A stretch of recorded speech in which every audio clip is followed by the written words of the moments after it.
기도하시겠습니다.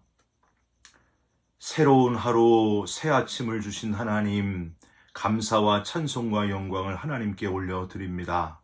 가장 첫 시간 주님과 함께 교제함으로 세상에서 얻을 수 없는 평안과 기쁨을 맛보게 하시고 하루 종일 우리와 동행하시는 주님으로 인하여 참 평안을 누리게 하여 주시옵소서.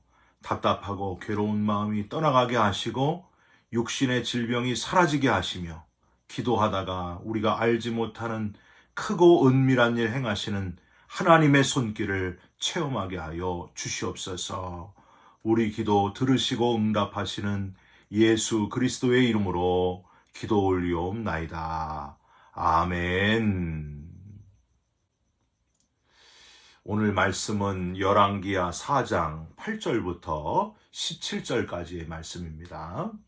하루는 엘리사가 수넴에 이르렀더니 거기에 한 귀한 여인이 그를 간권하여 음식을 먹게 하였으므로 엘리사가 그곳을 지날 때마다 음식을 먹으러 그리로 들어갔더라.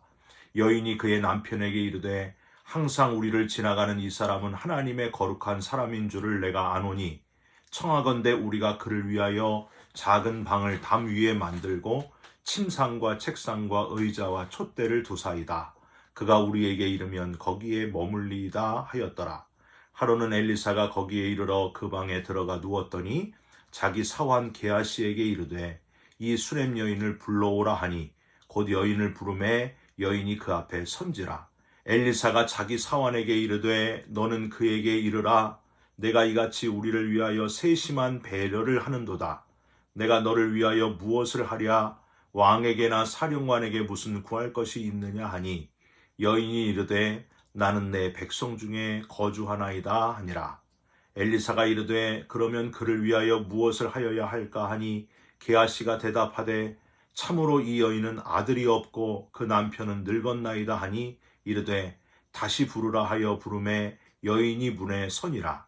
엘리사가 이르되 한 해가 지나 이때쯤에 내가 아들을 안으리라 하니 여인이 이르되 아니로소이다.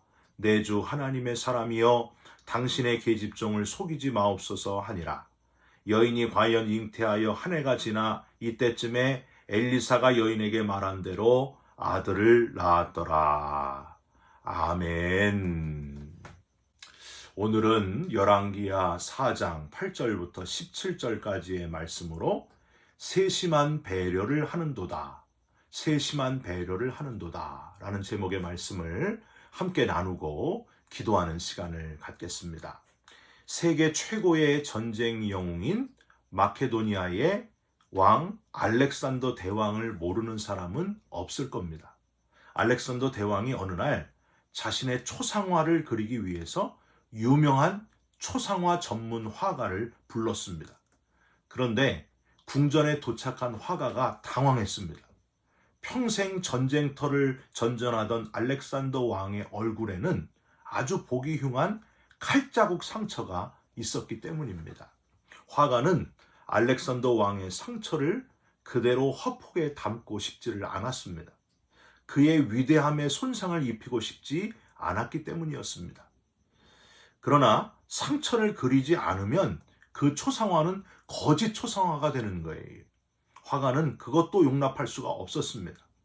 초상화를 그리기 위해 고민을 거듭하던 화가가 좋은 생각이 떠올랐습니다. 화가는 알렉산더 왕을 책상 앞에 앉히고 팔꿈치를 책상 위에 올려 손으로 턱을 고이게 한 후 편하게 쉬는 모습을 하도록 하였습니다. 그리고 손가락으로 칼자국을 가리게 해가지고 왕의 초상화를 멋있게 그려내게 되었습니다. 알렉산더 왕은 이 화가가 한 깊은 배려에 몹시 기뻐하면서 큰 상을 내렸다 하는 이야기가 있습니다. 요즘 여자 청년들이 제일 좋아하는 남자는요, 배려하는 남자라고 합니다. 여러분, 점점 나만 알고 나를 위해서만 사는 이기적인 이 시대에 다른 사람을 배려하는 향기나는 그리스도인으로 살아가시기를 주님의 이름으로 부탁드립니다. 오늘도 열왕기하 4장 엘리사 선지자의 기적 이야기입니다. 어제는 아이는 둘이나 있는데 남편이 죽어버린 선지자의 아내, 아이 둘이 빚쟁이에게 종으로 팔릴 그런 위기에 기름이 계속 나오게 해가지고 그릇마다 채워지게 해서 하나님의 놀라운 기적으로 인해 아이들이 팔리지 않게 된 이야기를 함께 나누었는데, 오늘은 아이가 없고 남편이 있는 여인, 아이가 없는 게 문제인 수넴 여인의 이야기입니다. 여러분, 어느 여인이 더 괴로웠을까요? 둘 다 괴로웠을 거예요. 둘 다. 고통을 헤아릴 수 없을 정도로 너무 힘든 여인이었습니다. 지금은요, 인공 수정을 할 수도 있고, 시험관 아기들 할 수도 있고, 다른 방법도 시도해보고 심지어 입양도 할 수 있는 그런 시대입니다. 또는 아이를 일부러 가지지 않는 그런 시대 아닙니까? 오늘 본문 이 당시의 상황에서 아이가 없다는 거는요, 복이 없는 여인, 저주받은 사회적 지탄의 대상을 의미했다고 하는 거예요. 이 시대가 다릅니다. 여러분, 한나를 한번 기억해 보세요. 엘가나의 부인, 다른 부인 분인나가 출산을 참 잘하는데 이 한나는 아이를 한 명 못 낳는 거예요. 그래가지고 하나님 앞에 와서 통곡하면서 울부짖지 않습니까? 하나님, 내게 아이가 없습니다. 아들을 하나 주시면 하나님께 바치겠습니다.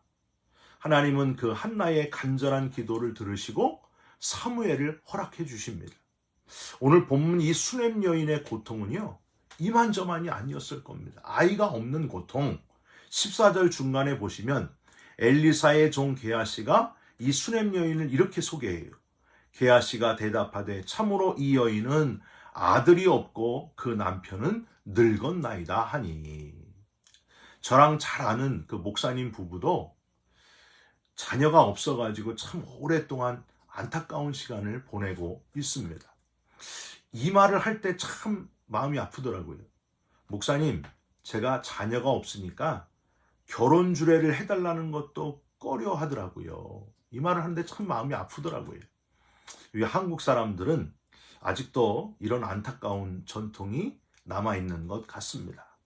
여하튼 수많은 시간을 자녀가 없어서 고통 가운데 지낸 수넴 여인이었음이 예상되는데, 그럼에도 불구하고 이 수넴 여인에게는 누구보다도 이 엘리사 선지자를 배려하는 마음, 아주 세심하게 배려하는 마음이 있었다는 겁니다. 즉 8절에 이 여인은 간권하여 엘리사에게 음식을 먹게 하는 여인이었다 나와 있고요. 한 번이 아니라 엘리사가 올 때마다 계속 음식을 제공하는 여인이었다 하고 되어 있습니다. 9절에 보면은요, 남편하고 상의를 해요. 항상 우리를 지나가는 이 사람은 하나님의 거룩한 사람인 줄을 내가 아노니. 10절도 한번 보세요. 10절. 청하건대 우리가 그를 위하여 작은 방을 담 위에 만들고 침상과 책상과 의자와 촛대를 두사이다. 그가 우리에게 이르면 거기에 머물리이다. 음식을 매번 이렇게 공개했을 뿐만이 아니라 하나님 사랑하는 마음으로 했겠죠. 하나님의 선지자에게 음식을 매번 제공하는 일, 심지어 숙소까지 하나님의 사람이 하나님의 뜻을 잘 전할 수 있도록 너무나 최선을 다해서 섬기고 배려했던 여인이 바로 이 수넴 여인이었다는 거예요. 여러분, 성경에 이렇게 귀한 여인이 또 있을까요? 저와 여러분의 마음도 하나님을 사랑하는 마음으로 이렇게 세심한 배려와 섬김의 마음이 되시기를 주님의 이름으로 부탁드립니다. 엘리사 선지자는 너무나 감사해가지고 자기 사환 게하시를 통해서 수넴 여인에게 감사의 마음을 표현을 하고 있습니다. 그 표현이 바로 오늘 설교 제목이 되었어요. 13절을 한번 보세요. 엘리사가 자기 사원에게 이르되 너는 그에게 이르라. 내가 이같이 우리를 위하여 세심한 배려를 하는도다. 여기서 이 세심한 배려라는 표현은 옛날 개역 성경에는요, 생각이 주밀하도다 이렇게 표현했어요. 좀 어렵죠? 생각이 주밀하도다. 히브리어로는 하라드 이렇게 발음을 하는데, 이 하라드라고 하는 단어는 그냥 감동하는 게 아니라 두렵다, 떨리게 하다, 놀라게 하다, 그런 뜻이 담겨져 있어요.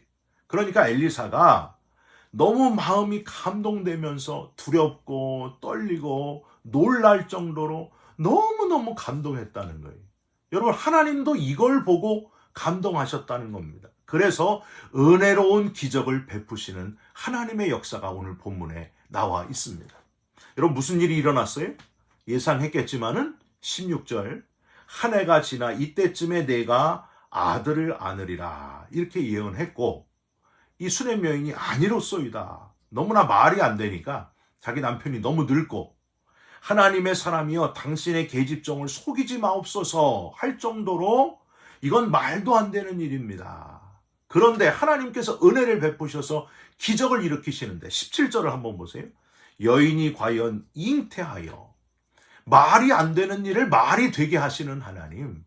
여러분, 하나님이 볼 때는 기적이 아니라는 거예요. 우리가 볼 때는 기적이지만 이렇게 놀라운 기적, 불가능한 일을 정말 일어나게 하시는 하나님을 찬양하시기 바랍니다. 사랑하는 성도 여러분, 우리가 뭘 깨달을 수 있습니까? 감동을 서로 주고받는 저와 여러분이 되셨으면 좋겠습니다. 이 수냄 여인이 하나님의 은혜에 감동하여 음식을 끊임없이 엘리사에게 대접하고 잠자리를 제공하고 하나님의 말씀을 준비할 책상까지 준비했고, 또 엘리사도 너무 감동해서 하나님께 영광을 돌리면서 이 여인의 소원을 들어주기 위해 하나님께 기도했다고 하는 거예요. 여러분, 우리들의 신앙생활이 이렇게 감동을 주고받는 역사가 있어야 됩니다.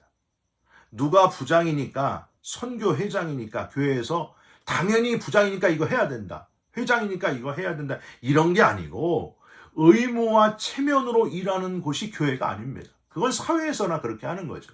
교회는 어떻게 해야 돼요? 감동으로 일하는 곳, 섬김으로 일하는 곳, 배려함으로 서로 감사하고 감동하고, 그런 곳이 바로 교회입니다. 세리장 삭개오가 감동해가지고 변화되는 모습을 한번 기억해 보십시오. 뽕나무 위에 올라간 삭개오가 예수님이 다가오셔서 삭개오야 내려오라, 너무너무 감동하는 거예요. 자기의 이름을 불러주신 주님께 너무 감사하는 삭개오. 사람들이 다 저 악질 세리장 이렇게 불렀을 거 아니? 근데 예수님은 삭개오의 이름을 불러주시면서 감동을 시킵니다. 내려오라. 그랬더니 삭개오가 불이 나게 내려와가지고 예수님을 자기 집으로 모신 다음에 자기가 가진 것들을 다 나누어주고, 남의 것을 불이하게 취한 것은 4배나 갚는 역사가 일어나게 되지 않습니까? 여러분, 이게 바로 감동의 역사라고 하는 거예요. 신앙생활에 이런 감동을 주고 감동을 받는 역사가 일어나시기를 주님의 이름으로 축원드립니다. 저는요, 요즘처럼 이렇게 여름 수련회, 여름 성경학교를 할 때쯤이 되면은, 제가 20살 때 저를 힘들게 했지만은 아주 감동을 주고받았던 교회의 중학교 1학년 여학생 11명을 잊을 수가 없습니다. 여러분, 제가 20살에 이제 신학교에 들어가면서 신학생으로 중학교 1학년 저희 교회 교사를 맡았습니다. 그런데 출석부에 보니까 안 나오는 학생이 몇 명이 있었어요. 송미남, 김정혜, 이름을 밝혀서 죄송한데 이 친구들을 위해서 처음 교사를 맡은 저는 오기가 생겼습니다. 일반 교사도 아니고 내가 신학생 교사인데 내가 어찌 이 학생들을 포기할 수 있겠는가. 그래서 교회 안 나오는 학생들, 이름만 출석부에 있는 이 학생들을 토요일에 찾아가서 다음날 오겠다고 약속을 받고, 주일에 보면은 또 안 나와 있고, 그럼 또 찾아가고 또 전화하고 또 연락하고 계속 그랬어요. 편지 쓰고 또 편지 쓰고. 요즘 봤으면은요, 요즘 이거 뭐라 그래요? 스토커라 그랬어요. 스토커. 근데 제가 그때는 그 열정이 생기더라고요. 그 영혼을 안타까워하는 마음이 생기더라고요. 열심히 전화하고 편지 쓰고 찾아가고 그렇게 했습니다. 참 감동스러운 거는요, 안 오던 5명 중에 3명이 한 달 만에 교회에 다시 나오게 됐어요. 여러분, 얼마나 감동적인지. 그리고 한 명, 김정혜라고 하는 학생은 3개월이 걸려서 나오더라고요. 3개월. 그리고 마지막 학생 송미남, 이름은 미남이었는데 안 나오니까 미남이 아니더라고요. 하여튼 이 송미남이라는 학생은 무려 6개월 만에 저랑 실갱이를 가장 오랫동안 하고 이제 6개월이 다 끝날 때쯤, 6개월이 다 지날 때쯤 제가 그 송미남에게 보낸 100개 이상의 편지를 직접 들고 교회에 나오게 되었습니다. 지금도 그 기억이, 그 얼굴이 아주 생생하게 떠오릅니다. 마치 탕자의 아버지가 버선발로 탕자를 향해 달려가듯이 예배를 시작했는데 뒤에 앉아있던 제가 그 송미남이 온 것을 보고 막 뛰쳐나갔어요. 그 송미남을 끌어안고 미남이도 울고 저도 울고 하늘의 새도 울고 바둑이도 울고 다 같이 울었어요. 지금도 그 감동적인 포옹의 현장, 마치 이산가족이 상봉하듯이 그렇게 뜨겁게 그 송미남을 만나고 온 11명이 다 출석하면서 우리 중학교 1학년 여학생들이 아주 감동의 눈물을 흘리고 뜨거워졌던 그때를 잊을 수가 없습니다. 사랑하는 성도 여러분, 사회도 이제는 고객 만족의 시대가 아니라 고객 감동의 시대라고 하지 않습니까? 저와 여러분은 진짜 감동이 뭔지 아는 사람들 아니에요? 진짜 감동이 뭡니까? 죄인인 우리를, 가능성이 없는 우리를 예수 그리스도께서 이 땅에 인간의 몸을 입고 오셔서 우리를 대신해서 십자가에 달려 죽으심으로 말미암아 그냥 끝낼 인생이었던, 아무 소망이 없었던 우리에게 영원한 생명을 주셨다고 하는 사실이에요. 우리를 구원해 주셨고 부활의 나라에 들어갈 특권을 허락해 주셨다고 하는 사실입니다. 여러분, 이것보다 더 큰 감동이 어디 있습니까? 그래서 우리가 이 감동을 가지고 죽어가는 영혼들을 하나님 앞으로 인도하면서 또 감동을 주고 감동을 받는 역사가 일어나는 것, 그게 바로 예수님이 원하시는 구원의 역사라고 하는 거예요. 여러분, 한 영혼이 회복되면서 감동하고 또 감동하고 그 놀라운 역사를 순간순간 체험하시면서 본질에 충실한 살아있는 그리스도인 되시기를 주님의 이름으로 부탁드립니다. 두 번째로, 그냥 넘어가서는 안 되는 문장이 하나 있는데 13절 끝에를 한번 보시기 바랍니다. 엘리사가 세심한 배려에 너무 고마워서 수넴 여인에게 무슨 구할 것이 있느냐 이렇게 물을 때에 수넴 여인의 대답이 참 특별해요. 13절 제일 마지막 문장을 한번 보세요. 나는 내 백성 중에 거주하나이다 하니라. 여러분, 이게 뭔 뜻이에요? 나는 내 백성 중에 거주하나이다. 이 뜻은 나는 그냥 이대로가 좋습니다. 그 뜻이에요. 저 같으면은 분명히 기회는 이때다 그러면서 이것저것 달라 그랬을 거예요. 아들도 주시고 딸도 주시고 돈도 주시고 내가 원하는 거 다 주옵소서 막 이랬을 거예요. 근데 이 수넴 여인은 나는 내 백성 중에 거주하나이다. 나는 이대로가 좋습니다. 이대로 만족합니다. 자족합니다. 이렇게 표현했다는 거예요. 이 수넴 여인의 모습에서 신앙인의 가장 성숙한 모습, 주신 것에 만족하는, 자족하는 모습을 우리는 발견할 수 있습니다. 비록 아이가 없지만 그 또한 하나님의 뜻이겠지. 내게 이미 다른 것을 많이 주셨는데 이미 주신 것이 너무 많습니다. 하나님, 더 바랄 것이 없습니다. 이렇게 자족하면서 살았던 여인이 바로 이 수넴 여인이었다는 거예요. 여러분, 그래서 이걸 보시고 하나님이 감동하셨다고 하는 겁니다. 여러분, 얼마나 하나님이 좋으셨겠어요. 바울은 감옥에 있는데도 제대로 먹지도 못하고 고통스러운데도 빌립보서 4장 11절 이후에 뭐라고 고백합니까?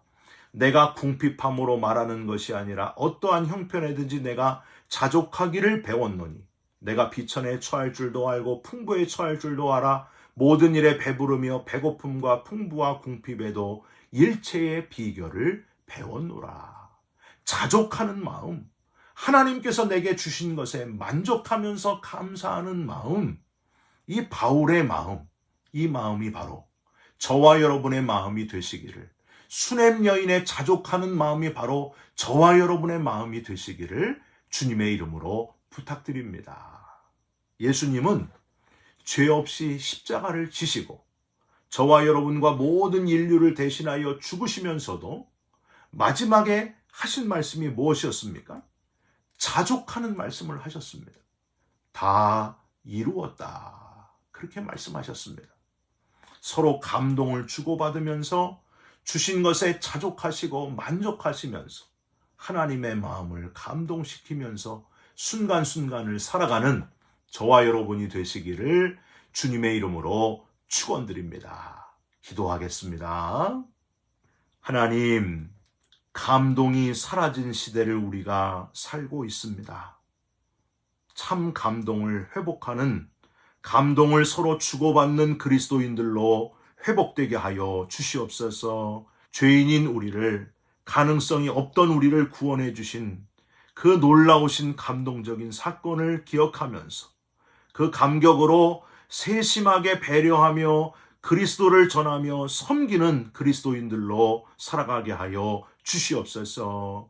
주신 것에 자족하는 성숙한 주의 자녀가 되게 하여 주옵소서. 예수 그리스도의 이름으로 기도 올리옵나이다. 아멘. 하늘에 계신 우리 아버지여, 이름이 거룩히 여김을 받으시오며 나라가 임하시오며 뜻이 하늘에서 이루어진 것 같이 땅에서도 이루어지이다. 오늘날 우리에게 일용할 양식을 주옵시고 우리가 우리에게 죄진 자를 사하여 준 것 같이 우리 죄를 사하여 주옵시고 우리를 시험에 들게 하지 마옵시고 다만 악에서 구하옵소서. 나라와 권세와 영광이 아버지께 영원히 있사옵나이다. 아멘. 사랑하는 성도 여러분, 감동을 주고받는 그리스도인이 되시기를 바랍니다. 세심하게 배려하면서 자족하면서 하루를 승리하시기를 바랍니다. 여러분 사랑합니다. 여러분 축복합니다. 감사합니다.